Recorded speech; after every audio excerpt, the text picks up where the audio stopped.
Welcome to the last set of presentations and the launch of the Digital National Report and Technical Session.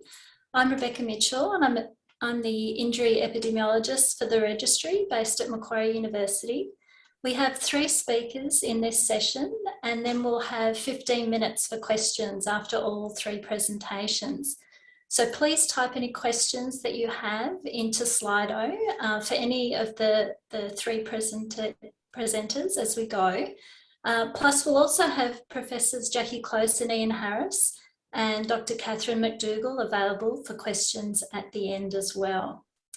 So our first presenter is Mr Stewart Fleming, and Stewart is the Registry Webmaster. He created the initial UK hip fracture registry and has provided expert advice to registries in Singapore and Hong Kong. And Stewart will provide an overview of an exciting new development for the registry. So over to you, Stewart.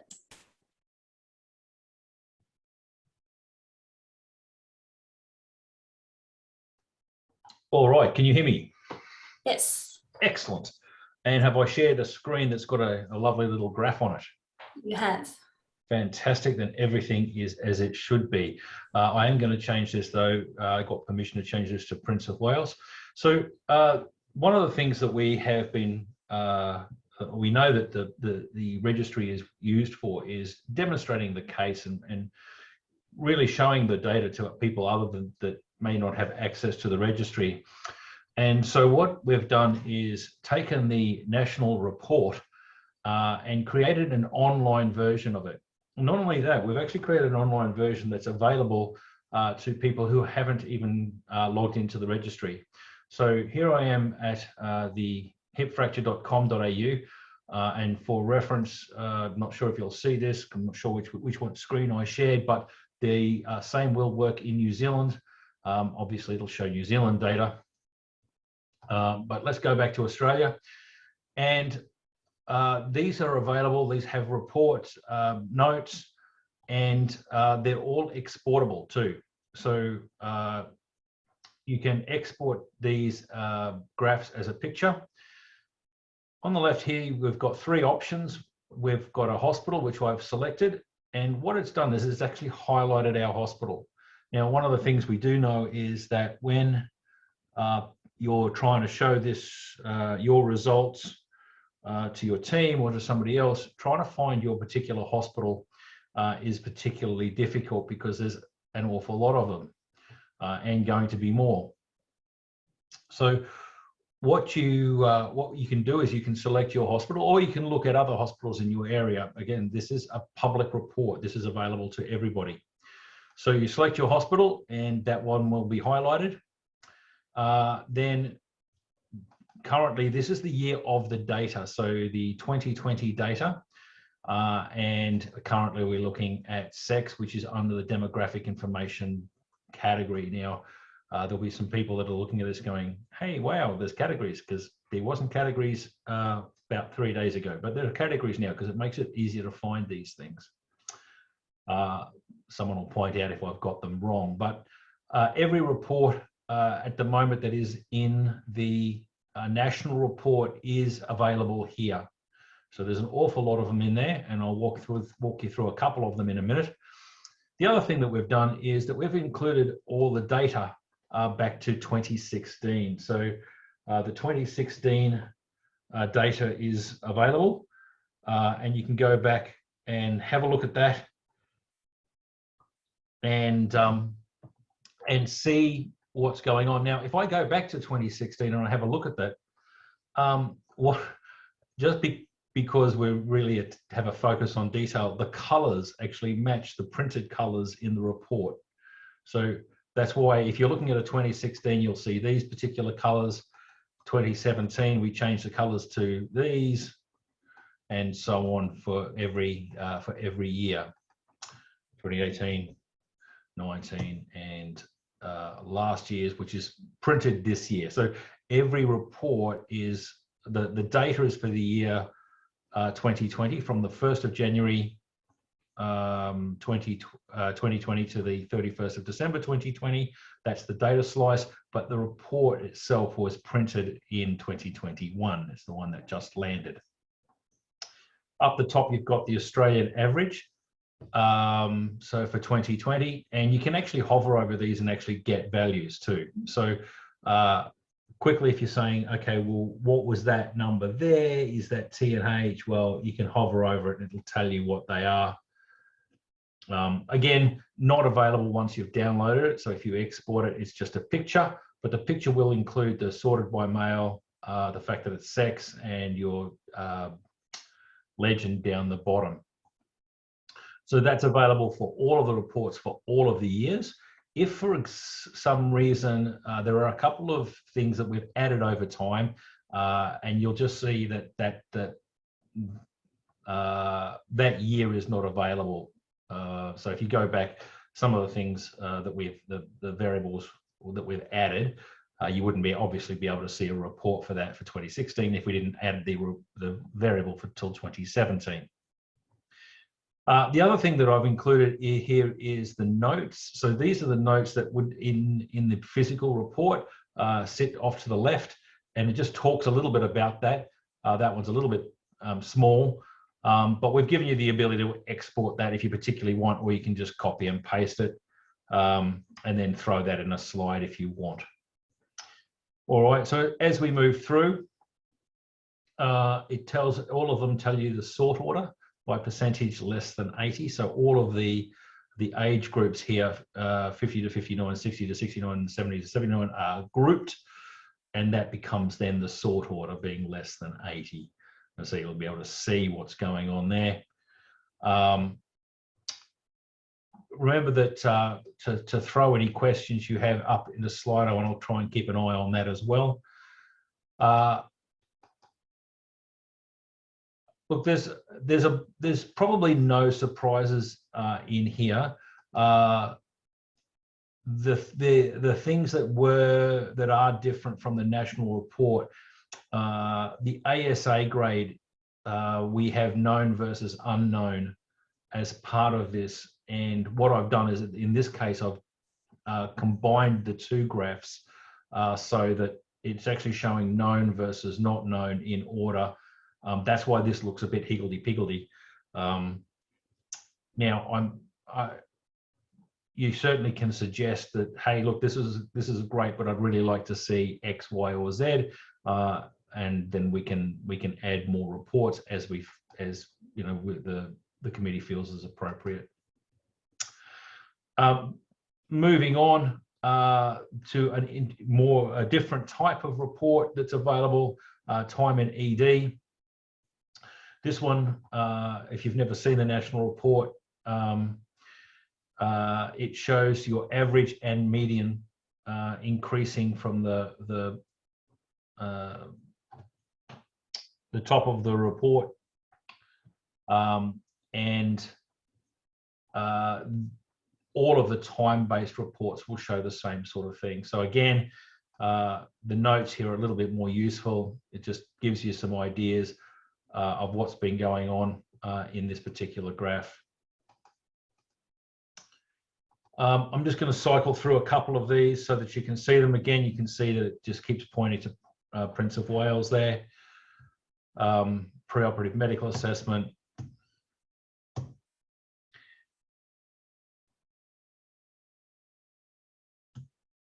And certainly if you see something that looks unusual, let us know.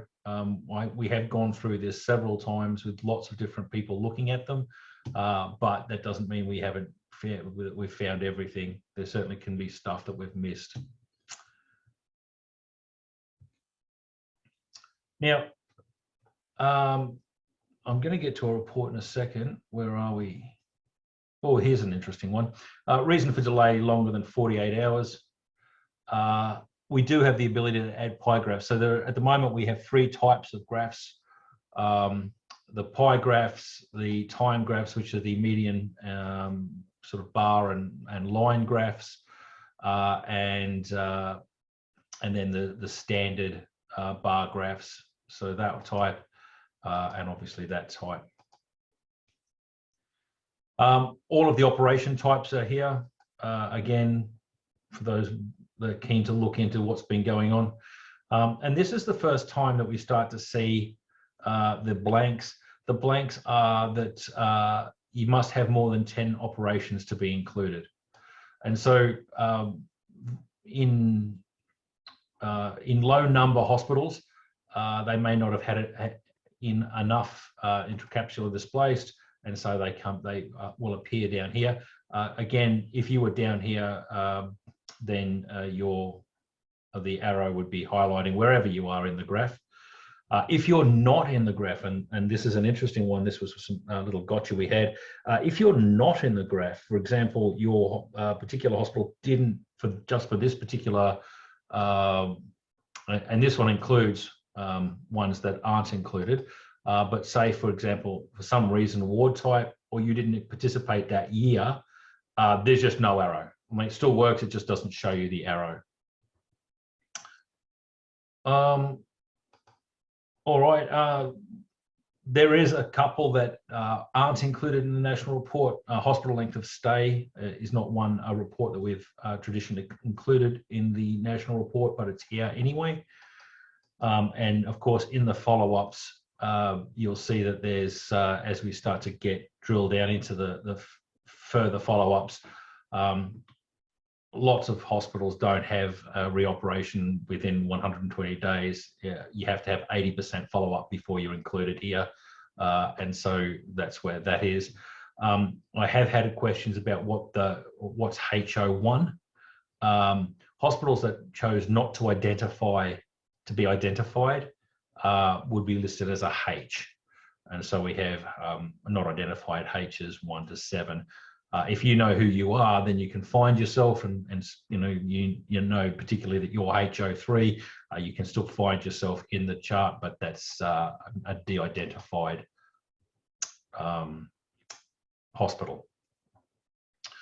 So really, I think that's it for me. Happy to pass over to any questions. As I said, there's this goes all the way, say, return to mobility only goes back to 2017. Malnutrition was only introduced for the 2020 data, so that's why you only see that as the optional year.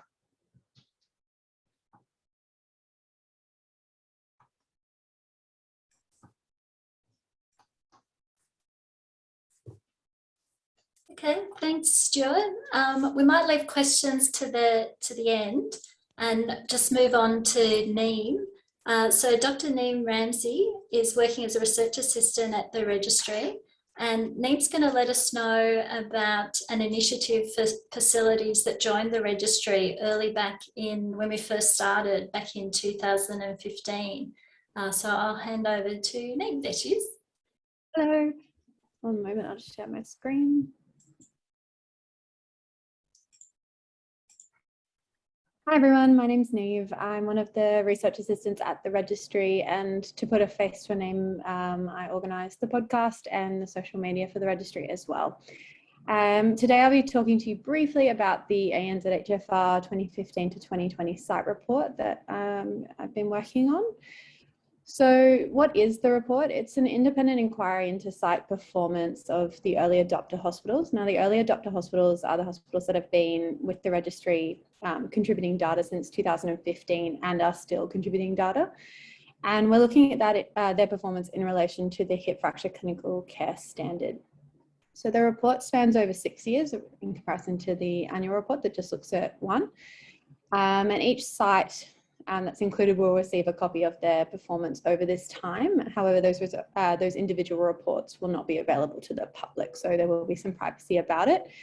A collective report of the 24 early adopter sites will be published, but individual sites won't be identifiable from this. So the hospitals that have been included in the report, there's 20 hospitals in Australia and there's 4 hospitals in New Zealand. And as I said, they've been contributing data to the registry since 2015 and are still contributing data. So what I'm going to show you today are a few graphs of the data that will be published in the collective report. I haven't included I've included only in one of the graphs individual hospital results, but for the most part, it's just the range and the median of how hospitals have performed over this time period. So just in terms of interpreting this graph, so we're looking at ED length of stay. So that's our patient length of stay in the emergency department. I'll bring you down to this key here. So 7, for example, here indicates the median of all hospitals, so the 24 hospitals.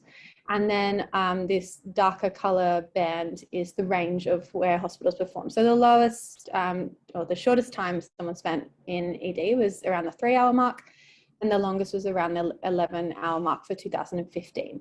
And just to bear in mind that this graph is from 0 hours to 15 hours. And what we can see over time is that actually performance has been fairly stable, in that hospitals have mostly, had a median of about 7 hours stay in the ED. These graphs become much more useful when you get your individual hospitals results, and you can kind of see where you're sitting compared to the median, and that will be the goal and what will be shown in the individual reports. So for example, here's one looking at percentage of time to surgery. So it's the proportion of patients undergoing surgery within 48 hours.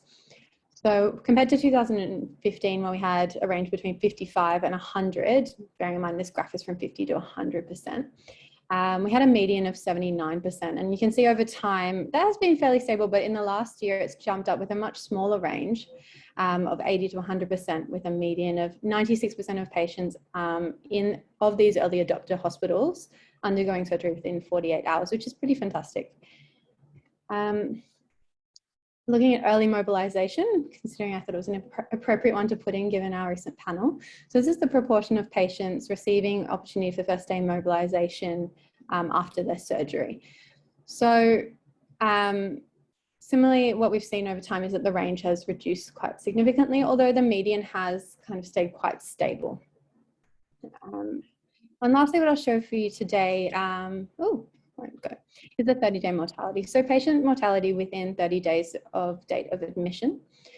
Again, a fairly stable number that I haven't included any statistical analysis in for the sake of this presentation today, but that hasn't really improved or worsened over time, really, from a statistical point of view. But what we can see is that there's a little bit reduction in the range. So more hospitals are getting around that kind of 8 to 7%. And just to take into note that this is the median, not the average. So what's reported in the annual report is the hospital averages. And so if I were to report the averages, they're slightly lower. And for the sake of this, I've put an unidentified hospitals data in here, just so you can see that the usefulness of the graphs in terms of hospital X. So you can see that their patient mortality was much higher than the median in 2016. But when you come down to 2018, they start kind of sitting within the norm. And in 2020, they were sitting at about 8% from about 10.5%. So over a 6-year period, we've seen some improvement there for that hospital. So if you have any questions about this, or want to know, if your hospital is eligible, or you want to know some more information about the report, just contact me, or you can contact pretty much any of the social media outlets and it will come through to me. But yeah, thank you. Thanks a lot, Niamh. And I guess I'll add, we're focusing there on the early adopters to the registry, just so we could have a look and see some trends over time to see where indicators were improving. So now I'd like to introduce Ms. Jamie Hallen, who's the Registry Manager and should be a stranger to no one. And Jamie will be providing an update of what's new at the registry. Thanks, Jamie. Thank you, Rebecca. Thanks for having me.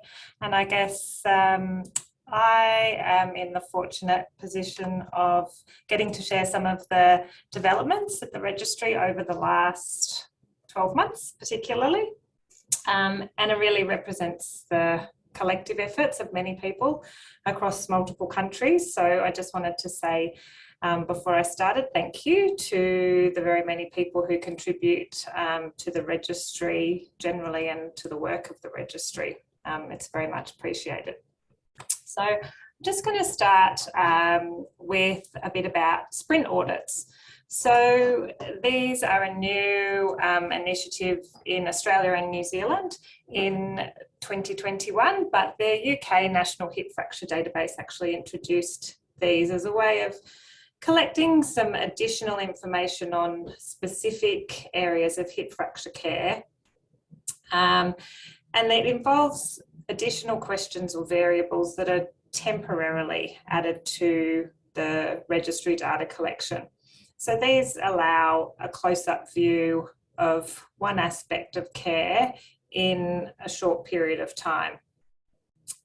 And at the moment, we've got topics being determined by the registry steering group or the professional bodies which are represented on the steering group, and the audits are being sort of led and managed by our research subcommittee.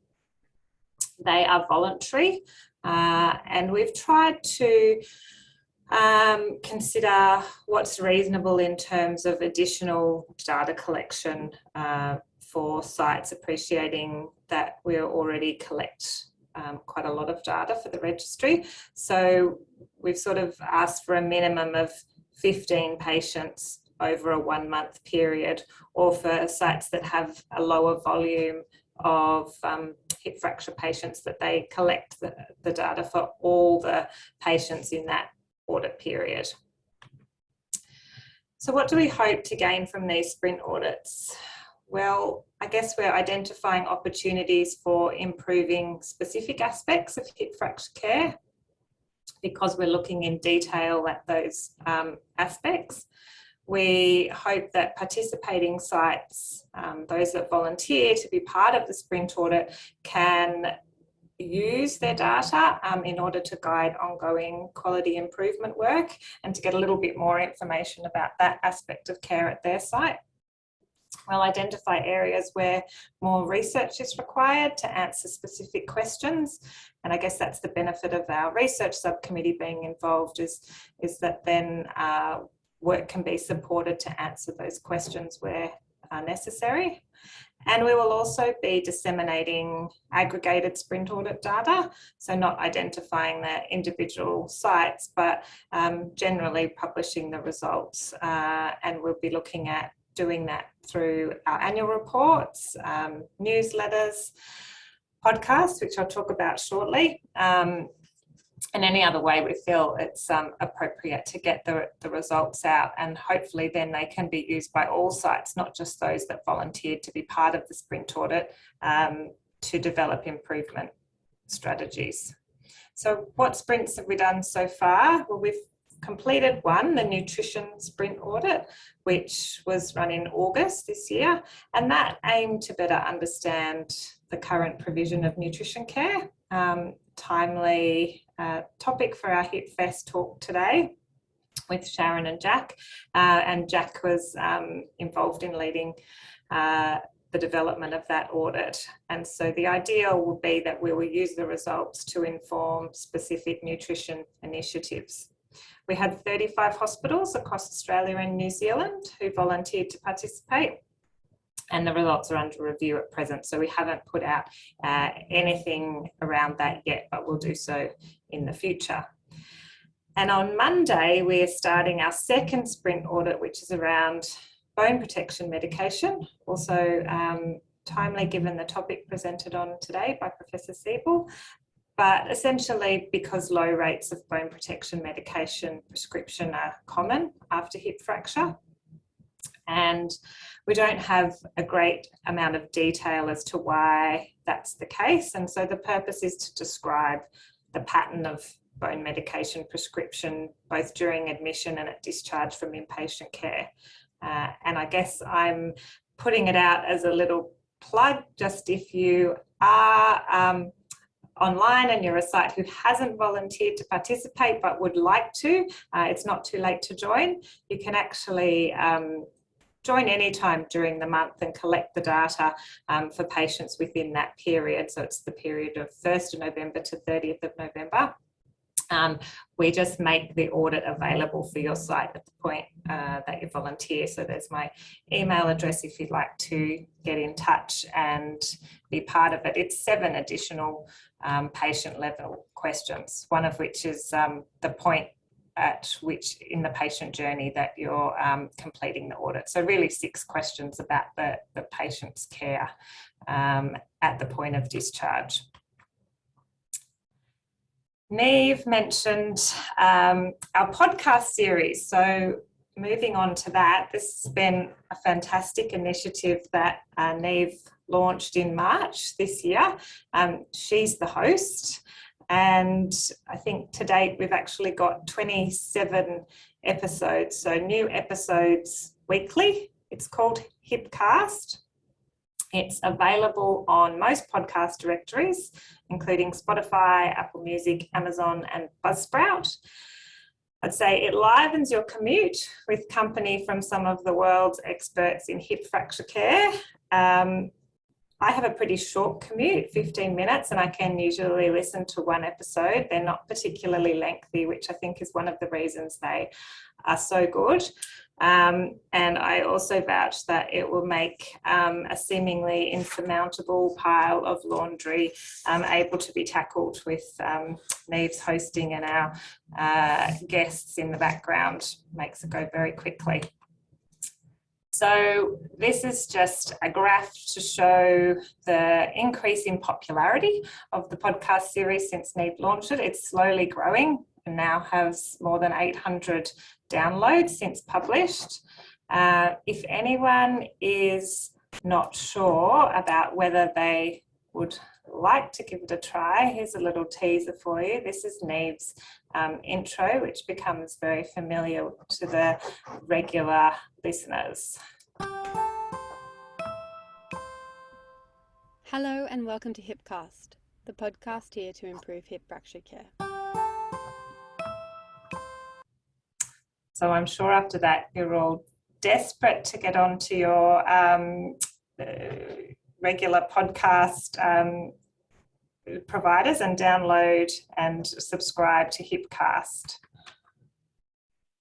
And some other exciting news for the registry in a year where we definitely needed some more good news stories was the launch of the Golden Hip Award. So this is where we recognise top performing hospitals with the inaugural Golden Hip Award. And this was actually initiated by the Scottish Hip Fracture Audit to promote and reward better healthcare for people with hip fractures. The hip itself was made in Scotland, actually 2 hips, one for Australia and one for New Zealand, and shipped over. So it had quite the journey just to get here. And there were 10 finalist hospitals in Australia and 5 in New Zealand that were recognised for their achievements against the hip fracture clinical care standard. There were actually only 9 finalist hospitals in Australia were recognised because one of the hospitals had not given prior approval to be identified in our report, so we couldn't acknowledge them. So just wanted to highlight the Australian and the New Zealand finalists for those people who might have missed the virtual ceremony that we held in September. So in Australia, we had Sunshine Coast University Hospital, Royal North Shore, Townsville University Hospital, Prince of Wales, Concord, the Prince Charles Hospital, Lyell McEwen Hospital, Robina Hospital, and Princess Alexandra Hospital, who is bolded as the winner this year in Australia. And in New Zealand, we had Middlemore Hospital, Palmerston North Hospital, Auckland City Hospital, Waikato Hospital, and the winning hospital was North Shore Hospital. And this is just a lovely picture of the team at Princess Alexandra Hospital in Brisbane celebrating their win, which was very well-deserved celebration after the work that they put in. So Just finally, there's lots of ways to keep in touch with all things HIP. We've got our ANZHFR website, which is soon to be revamped and relaunched, and we'll keep in touch with you all about that. Follow us on Twitter. Niamh and I take much joy watching our Twitter following increase. It's at ANZHFR. We're at nearly 200 followers, so we'd love to get over the 200 mark if we could get a few new followers today. Hipcast, as I've mentioned, subscribe to the ANZHFR podcast series. Follow us on LinkedIn. And we've also got a New Look newsletter, which Narelle, who's done a huge amount of work organising today's event, thank you Narelle, put together for the last issue, which was released in September, and it can be subscribed to by emailing Narelle at this point, n.payne@neura.edu.au. And then soon, once we have our new website, you'll be able to easily subscribe to the newsletters through the website. And if you are, just one point is that if you are a current subscriber to the newsletter and you think that you haven't received it in a while, do check your junk email, because we've found that Queensland in particular does not like to let in any emails that do not come from Queensland Health, and so they've been sending our correspondence directly to the junk mail. So do check your junk and do get in touch if you'd like to receive further correspondence from us. Thank you very much. Appreciate your time. Thank you, Jamie. I'll now ask our last three presenters, as well as Professors Close, Harris and Dr McDougall, to join us now to answer some of your questions. So please enter them into Slido. And we have the first couple of questions are for Stewart. So with the National Digital Report, when will it be available for people? That will be available on Monday. It will be available actually on the homepage, so hipfracture.com.au or hipfracture.co.nz, depending on your side of the Tasman. And yeah, it'll be there first thing Monday morning, probably earlier, but I'm going to say officially Monday morning. Perfect. It'll certainly make doing presentations much easier.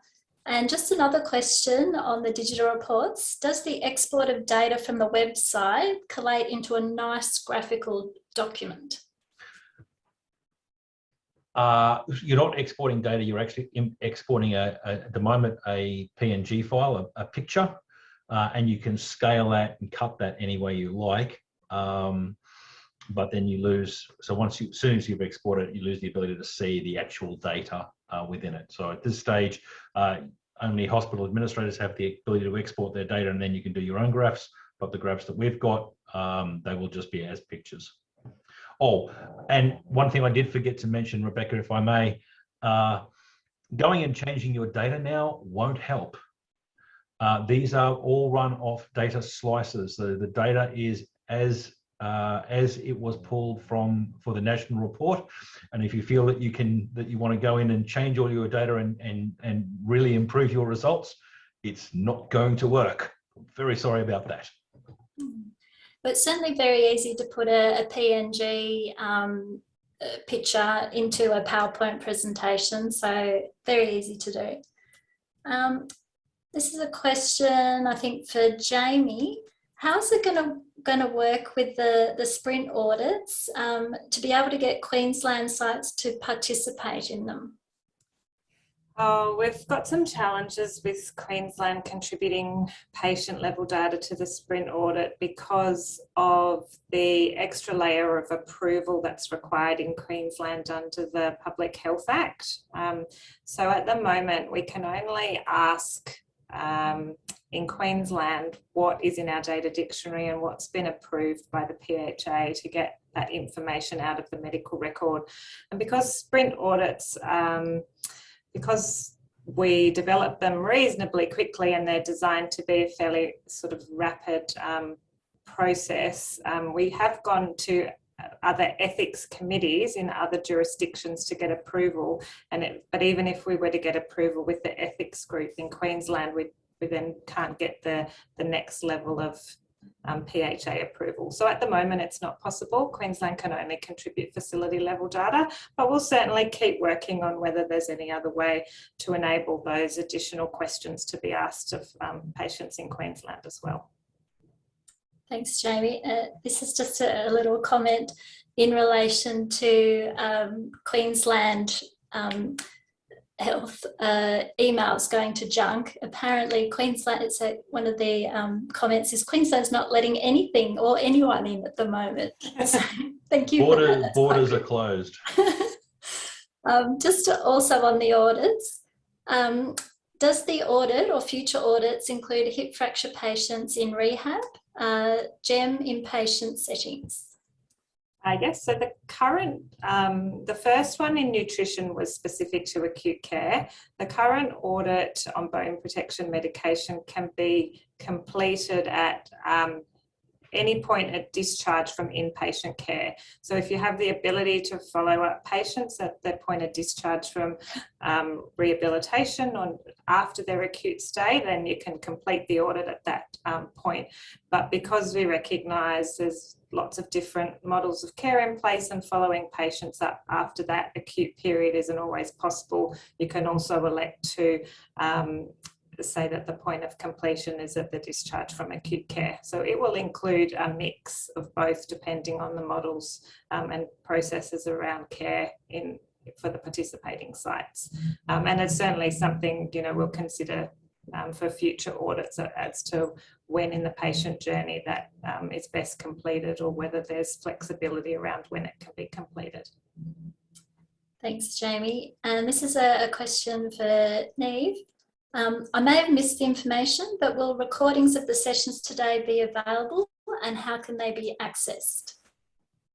Yep, recordings of the session will be available on the website, and most likely we will convert suitable talks into podcasts over the coming weeks as well, so you'll have plenty of opportunities to catch up. Excellent. I might also add that we've just hit 200 followers, so thank you everyone. Big day. I'm not quite sure who might answer this one. Has COVID, especially in Victoria or New South Wales, resulted in any obvious changes in the data in the registry so far? We do have a research project that's about to start on that. I don't know, Jackie, do you want to have a talk about that? Yeah, it's a good question. There is a research project going on, ironically, just looking at 2020 data. We didn't anticipate being in the world of pain that we're in 2021 as well as 2020, but there is very definitely a project going on looking at the impact of COVID across the states, but also in New Zealand. And we will be comparing from March 2020 to the end of December 2020 with the equivalent periods on the 2 years previous. And I guess Victoria will be the one where we think we may well see differences, but I'm guessing at this point in time. So it's a research project. William Lior is doing that, and hopefully it won't take too long to do. It'll become apparent in the results later this year, when we've come to the end of 2021. It'll be apparent then as well. Thanks, Jackie. Now, I haven't got any more questions coming through, but I'm wondering, Jamie, in the next year, are there any plans for any additional sprint audits that might be in the works? I think you should ask that, Rebecca. There are indeed. So at this point, we are planning for a sprint audit on really early mobilisation, and I believe it's to be around acute rehabilitation. Rebecca and one of her colleagues at Macquarie University are helping to lead that sprint audit through our research subcommittee, and we are sure it'll be a very popular one because it aims to identify some of the barriers to getting people up and moving early, and some of the potential differences between facilities around the processes and the models of care they have in place. Did you have anything additional, Rebecca, that you wanted to highlight about that audit? I don't think so. I think just trying to get in early. If people are going to be interested in looking at early mobilisation, we'd certainly love to have a lot of volunteer facilities participate in the sprint audit, and they're only for short periods of time, so it's a really good opportunity to contribute to research, and we'll certainly be able to provide information back to all the participating facilities as well. I haven't got any further questions coming through. Did anything come up for the panel during the HIPFest today that you wanted to comment on? There's a comment there about how can clinicians make recommendations for sprint audit topics. Did you cover that one already? No. No, we didn't. They can certainly get in touch with the registry, with me, and what we're sort of looking to do is a model whereby the topic is brought to the steering group by either one of the members or one of the professional bodies, but depending on what the topic is, we could certainly table that with our research subcommittee and see if there's an appropriate avenue for that to be addressed or to be considered for a future topic.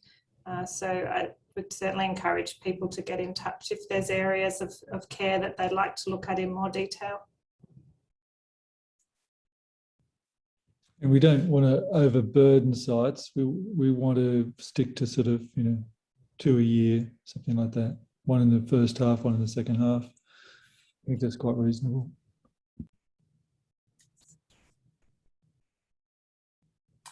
I've just got one more question coming through. Will there be any other presentations about the registry this year at the AOA conference, or any other meetings that we're aware of? Anyone giving any presentations? Ian? Ian's going to this year as his final role as co-chair at the AOA ASM that's coming up just in a week. I think in the Wednesday morning, the registry session, Ian's going to present on the registry. Yeah, I'll just give an update. Basically, the annual report kind of thing and progress, because there has been a lot of progress, particularly in the last sort of year or the last year or two. It's been amazing with the stuff that Stewart's shown and the available data we have, and rolling out the sprint audits. There's the Golden Hip Award. There's quite a lot to report. There's a lot happening, so it's good. And just to add for people who may be interested, look out in the AOA bulletins, because a position on the ANZ Hip Fracture Steering Committee will come up, as Ian mentioned at the beginning, for an orthopaedic surgeon. So we'd love more people to be involved if they're interested. Excellent. Well, thank you all. I might hand over now to Jackie Close for a wrap-up of the HIPFest. Thanks, Rebecca. It's always good to be closing a meeting early rather than us overrunning. So it's my job just to bring our festivities to a close. I'd just like to thank all the speakers today and all the participants for what was a great afternoon. Your feedback is welcomed, and particularly in relation to ideas for our future HIPFest meetings. We haven't got any solid plans for our HIP festivals for 2022 at this point in time. We really would like to be able to go back to doing some face-to-face meetings in 2022. There's a lot that you get out just from that networking by visiting hospitals and sites. So watch this space in terms of our plans for HIPFests for 2022. There will be some, it's just the mechanism by which we will deliver them, and we're not certain yet.